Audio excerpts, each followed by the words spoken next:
Hello everyone, welcome to my channel Arpitronics tutorial. This video is specially made for you guys to clear an idea about electronics. This video based on introduction to fiber optic communication and losses occurs in fiber optic. If you like, please share, subscribe and press the bell icon. Now, losses occurs in fiber optics. This is the main topic. When light propagates through an optical fiber, a small percentage of light is lost through different mechanisms. The loss of optical power is measured in terms of dB per kilometer. The losses shown in this figure such as absorption, scattering, bending, etc. The types of losses occurs in optical fibers are mainly dispersion and attenuation. Attenuation are of three types: bending, absorption and scattering, and bending loss divided into micro bending and macro bending. The dispersion may be intramodal, intermodal, or it may be material or waveguide dispersion. Now what is attenuation? It is defined as the ratio of optical power input from a fiber of length L to the optical power output, that is given in dB per kilometer. The formula for attenuation is minus 10 divided by L, that is the length of optical fiber, log P in upon P out dB per kilometer. Next loss is scattering loss. Scattering is also a wavelength dependent loss which occurs inside the fiber. Since the glass is used in fabrication of fibers, the disordered structure of glass will make some variations in the Ri inside the fiber. As a result, if light passes through an atom in the fiber, a portion of light gets scattered, that is elastic scattering. This type of scattering is also known as Rayleigh scattering, given by 1 upon lambda by 4, where lambda is the wavelength. Now absorption losses. Absorption in optical fiber is caused by three mechanisms. First one is absorption by atomic defect, second is extrinsic absorption, and third one is intrinsic absorption. Now absorption by atomic defect. In the glass composition, atomic defect means the items are not on the proper place, or placement is not proper in crystal lattice, that they are displaced, and this loss occurs due to displacement of items. Next one is extrinsic absorption. It is caused due to the impurity items in glass material, whereas the extrinsic absorption is related to the losses caused by impurity within silica.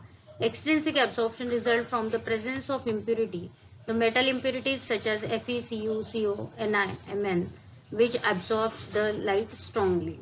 Now intrinsic absorption by the basic constituent atom of the fiber material. Intrinsic absorption losses correspond to the absorption by fused silica or whatever the material used to make the fiber. Now next loss is bending loss. Once fiber is laid as a cable for use for communication purpose, bending loss occurs. Optical fibers suffers radiation losses at the bend or curves on their paths. Bending losses are of two types: macroscopic bends and microscopic bends. First one is macroscopic bend. If the radius of the core is large compared to the fiber diameter, it may cause large curvature at the position as shown in figure, where the fiber cable turns at the corner.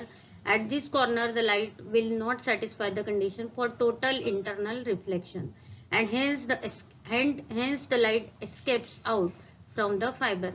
This is called as macroscopic bending or macroscopic loss. This loss is negligible for small bend. See here, due to bending occurs here, the total internal reflection gets disturbed and the light escapes from the fiber, and this is known as macroscopic bend. Microscopic bend.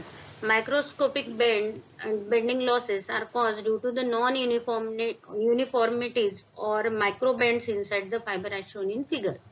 These microbends in fiber appears due to non-uniform pressures created during the cabling of the fiber or even during the manufacturing itself. This leads to loss of light by leakage through the fiber. See in this figure, there are some non-uniformity inside this core, and due to this non-uniformity, the total internal reflection gets disturbed and the light will get escape from the fiber, and this is known as microscopic bend. Now the remedy is micro bend losses can be minimized by squeezing out a compressible jacket over the fiber. In such cases, even when the external force are applied, the jacket will be deformed but the fiber will tend to stay relatively straight and safe without causing more loss. That it will be the remedy for avoiding the microscopic bend. Next is dispersion. When an optical signal or pulse is sent into the fiber, the pulse spreads or broadens as it propagates through the fiber, and this is known as dispersion, as shown in figure. From figure we can see that the pulse received at the output is wider than the pulse at the input.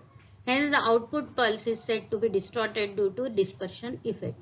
The pulse broadening or dispersion will occur in three ways: intermodal dispersion, material dispersion, it is also known as chromatic dispersion, and third one is waveguide dispersion. Now in this case, this is input pulse and this is output pulse. The width of the input pulse is smaller than the width of the output pulse, and due to the broadening of the pulse, the overlapping of the pulse takes place and where the dispersion occurs. Next one is intermodal dispersion. When more than one mode is propagating through the fiber, then the intermodal dispersion will occur. Since many modes have different wavelength and will take the different time to propagate through the fiber, which leads to intermodal dispersion. Each mode will be different wavelength and has different velocity as shown in figure. Hence, they reach to the end of the fiber at different time. This results in elongation or stretching of data in the pulse and thus causes distortion of the pulse, and this is called as intermodal dispersion. See here, the two wavelengths of lambda 1 and lambda 2 travels along with the fiber, and the velocity of each wave, each ray is different, and due to this the starting time and ending time is different, which results in elongation and stretching of data in the pulse and causes distortion, that is intermodal dispersion. Next is material dispersion. In material dispersion, the dispersion occurs due to different wavelength traveling at the different speed inside the fiber. The material dispersion can be minimized by certain wavelengths, say 870 nm to 1300 nm and 1550 nm. These wavelengths are termed as zero dispersion wavelength or ZDW. This dispersion will not occur in single mode fiber. It occurs only multi-mode fiber. Next is waveguide dispersion. The waveguide dispersion arises due to the guiding property of the fiber and due to their different angle at which they incident at the core cladding interface of the fiber. Here, these are the input rays, these are the angles, and these are the reflected rays. And due to this, the broadening of the pulse takes place at the output, nothing but the dispersion that occurs due to the waveguide, and therefore it is known as waveguide dispersion. Generally, intermodal dispersion is more than material and it is more than waveguide dispersion. Thank you.